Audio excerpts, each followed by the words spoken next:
Outra coisa importante então para você começar a estudar a vida e a obra de Vincent van Gogh é você saber se orientar no tempo e no espaço, ou seja, saber mais ou menos, pelo menos, o que está acontecendo na vida dele a cada momento. Então, onde ele está morando, em que país ele está morando, em que cidade ele está morando e o que está acontecendo, para você inclusive entender a pintura, né?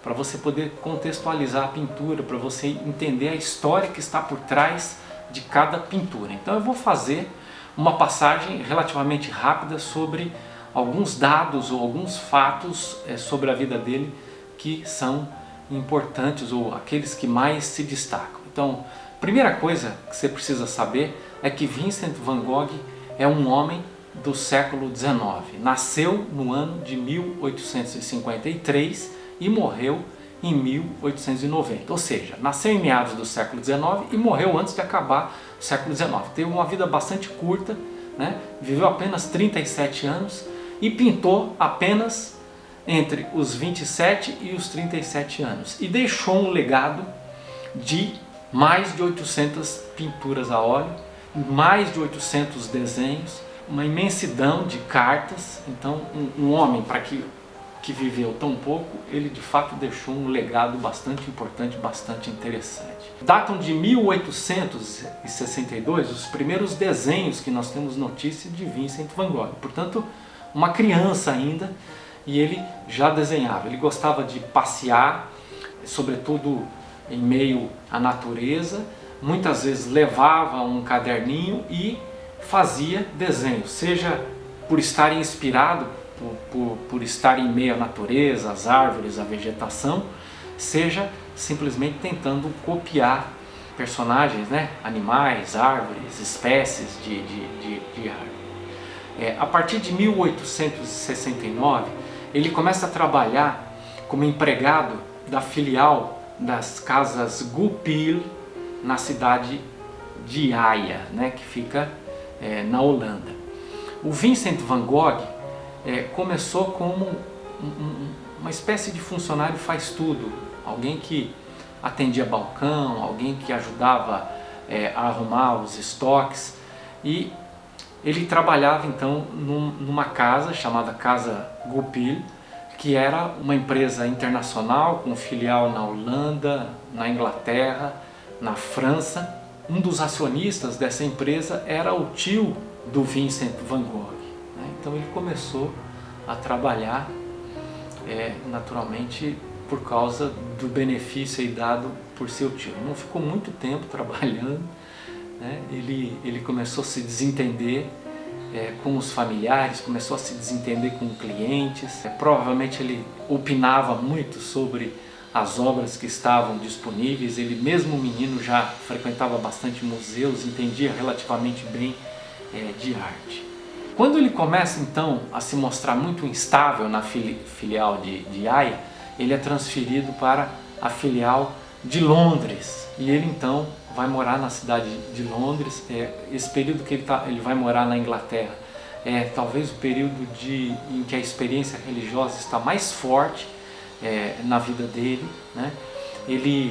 As cartas dão conta de dizer que ele, por exemplo, aos domingos, assistia 1, 2, 3 cultos, ficava procurando igrejas para poder frequentar os cultos, né? A gente sabe que o Vincent van Gogh era de família protestante, o seu pai era pastor, e ele na infância, na adolescência, ao que tudo indica, viveu plenamente aí como um bom protestante, né? Ele então vai viver numa pensão e ele se apaixona pela filha da dona dessa pensão.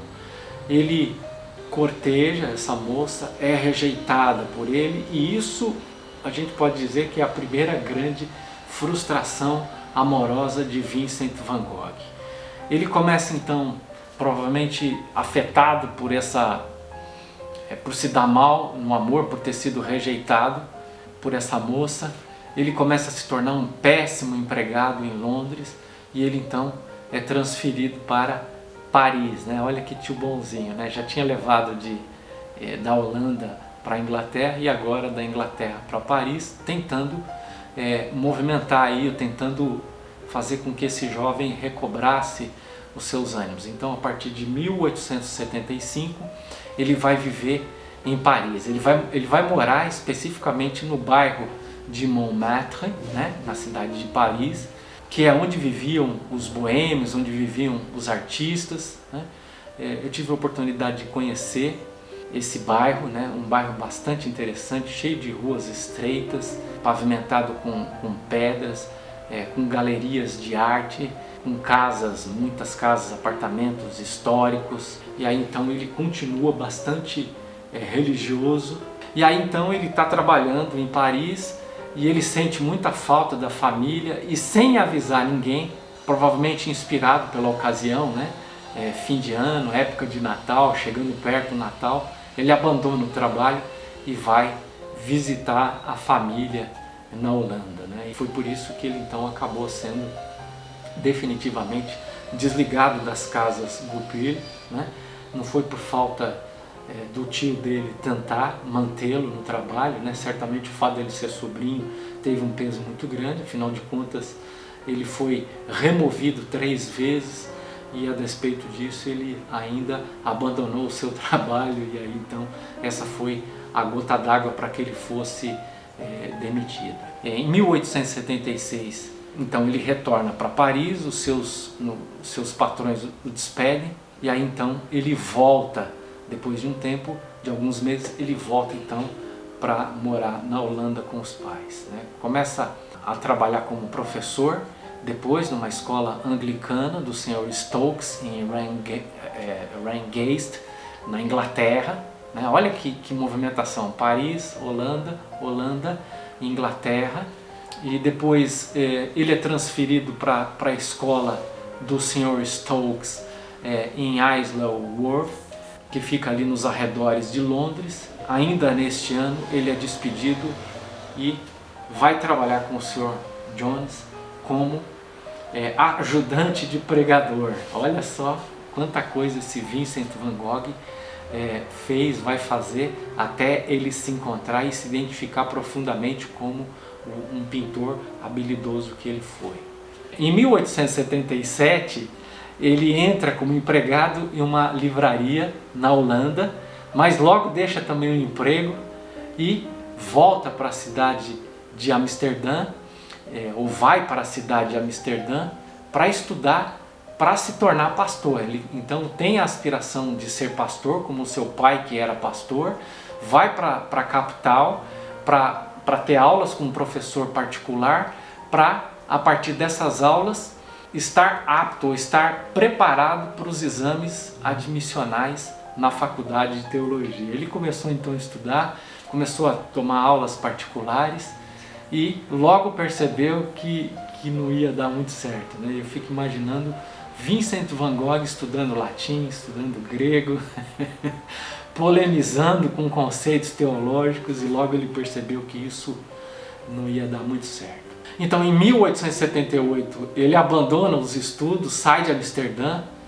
passa por Etten, onde os pais estavam morando, e entra numa nova escola evangelista de Bruxelas, né, na capital da Bélgica.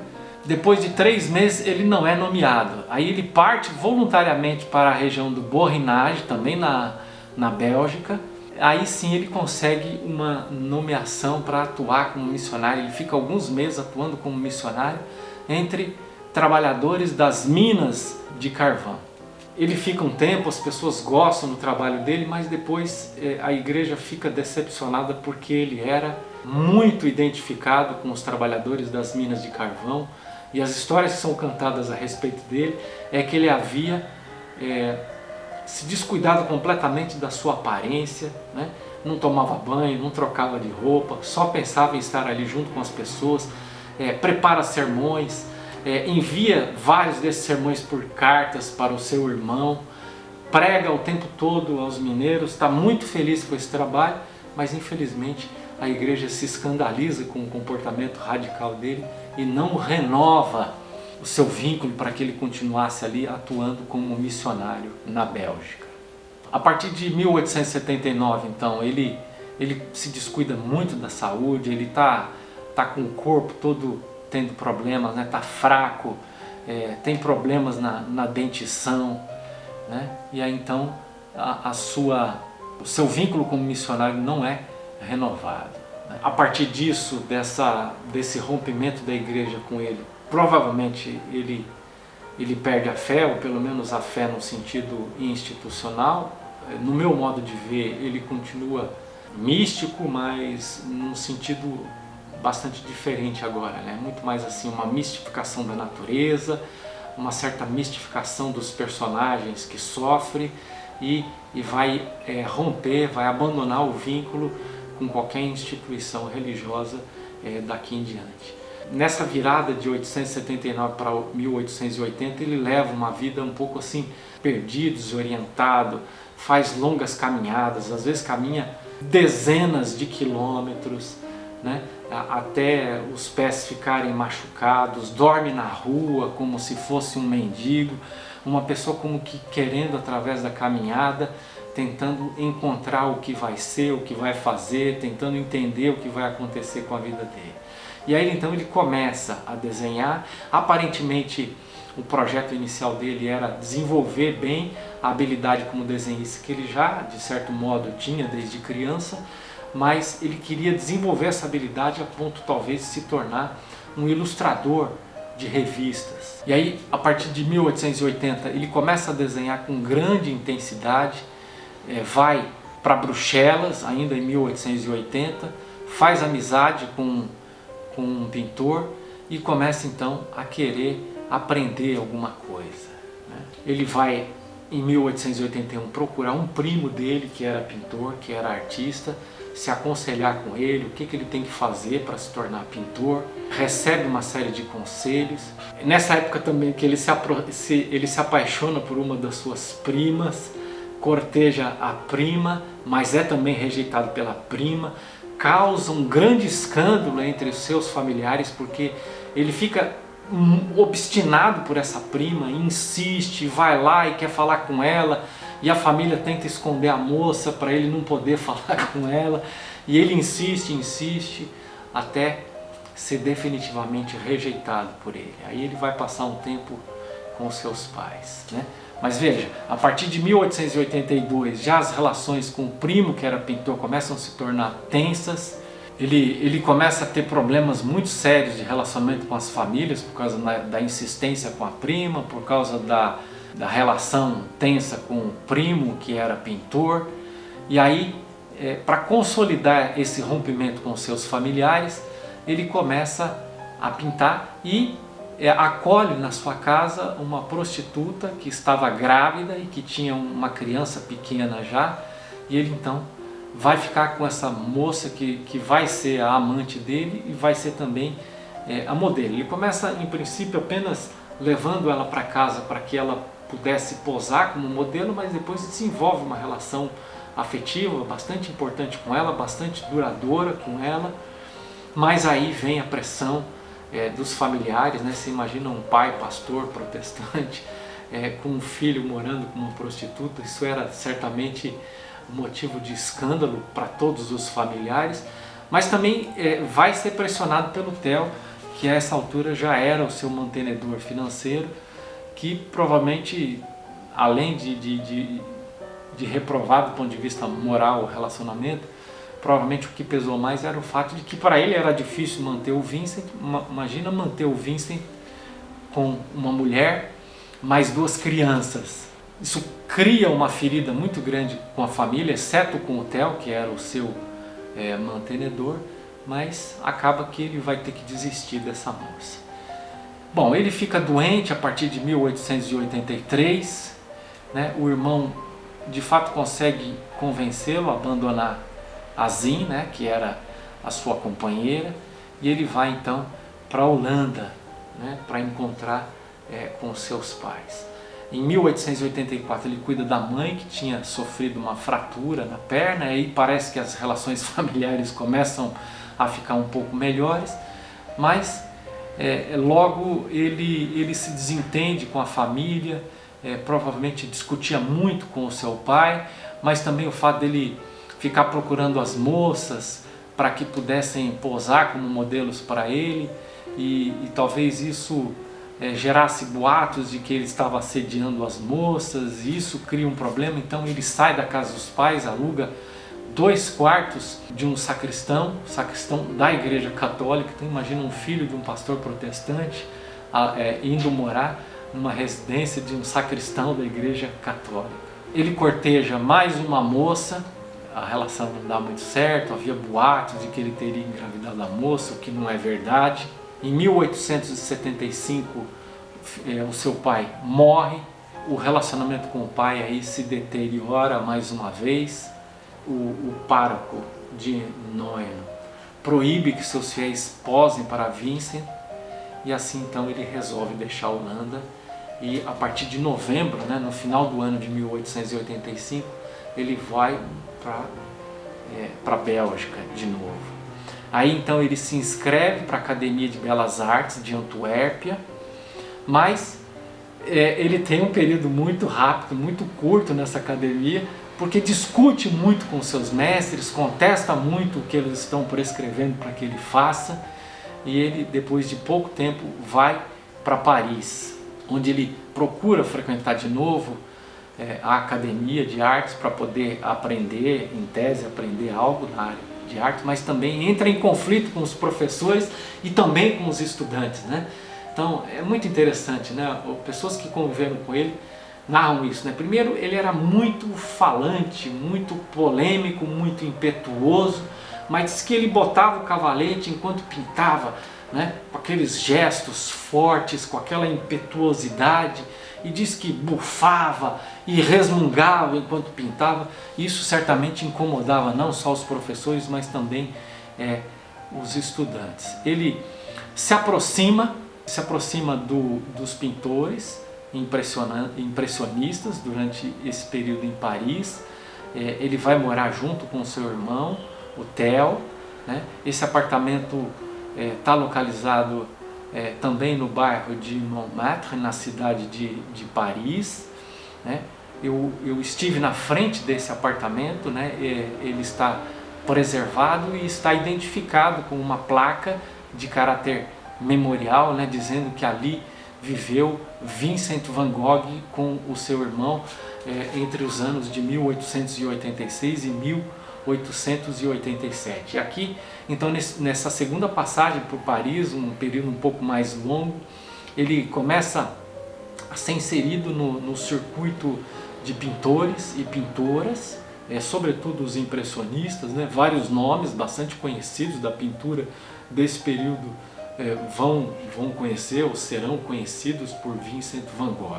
O que acontece com Vincent van Gogh? Em 1887 ele se cansa da grandeza de Paris, da agitação de Paris, e resolve ir então para o sul da França, extremo sul, quase lá no Mediterrâneo, na cidade de Arles, a cidade bastante famosa, porque é lá que ele se instalou, numa casa que ele teve o cuidado de pintar de amarelo. A Casa Amarela é onde está o quartinho, o famoso quartinho que foi retratado algumas vezes por Vincent van Gogh. Inclusive, esse quartinho tem uma versão em desenho em uma das cartas que o Vincent remeteu para o seu irmão Theo.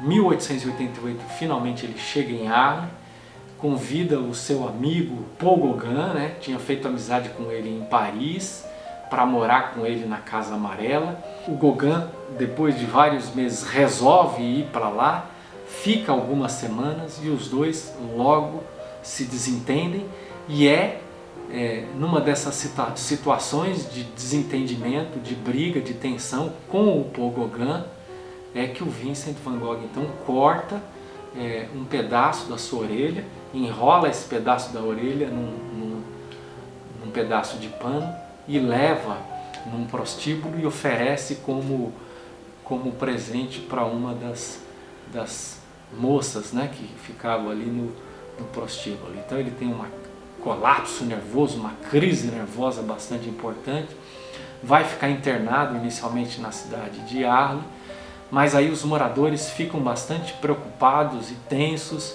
e fazem um abaixo-assinado para que ele não pudesse voltar para a casa dele. Ele só consegue pegar algumas coisas na sua casa e segue então para ser internado ali na região, mas fora da cidade de Arras. Ele vai então para uma clínica em Saint-Rémy, é tratado, passa praticamente o ano de 1889 internado, se trata. As pessoas discutem muito o que teria sido essa crise nervosa, se o Van Gogh era louco, se o Van Gogh era psicótico, se o Van Gogh era esquizofrênico. A minha opinião, né, baseada com leitura das cartas, baseada em vários relatos, né, de biógrafos e biógrafas, ele simplesmente teve uma crise nervosa de frustração. Eu acho que ele não tinha nenhum distúrbio psiquiátrico, nenhum distúrbio estrutural importante. Uma questão, sobretudo, um estresse afetivo e me parece que é só isso. Por isso o tempo de repouso no asilo foi bastante importante para que ele pudesse se descansar e se recuperar. O ano de 1890, no início do ano, nasce o seu sobrinho, filho do Theo, que vai ter o nome dele também, vai ser Vincent. Ele é conhecido como um engenheiro e foi ele que se tornou o fundador do Museu Vincent van Gogh, que fica na cidade de Amsterdã, que foi inaugurado no ano de 1973 a partir de doação do acervo, né? Então todo o acervo do Vincent ficou com o Theo. O Theo morreu logo em seguida, meses depois do Vincent.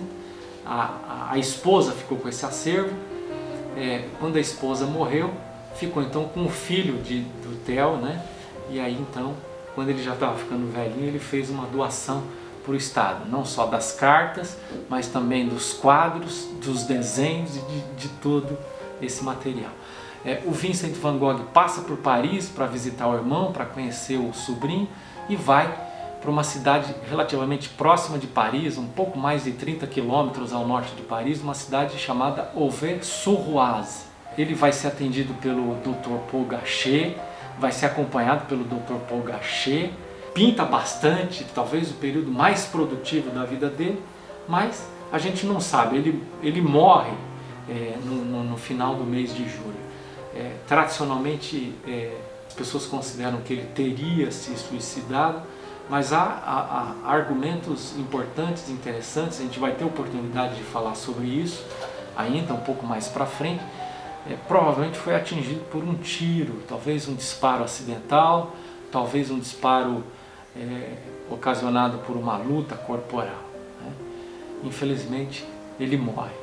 Morre na cidade de Auvers-sur-Oise, onde está a sepultura dele, onde está a pensão onde ele morava. Tudo isso está preservado e pode ser conhecido por algum visitante, tá bom? Então é isso, essas são as informações que nós precisamos então para começar a conhecer a obra, a arte de Vincent van Gogh.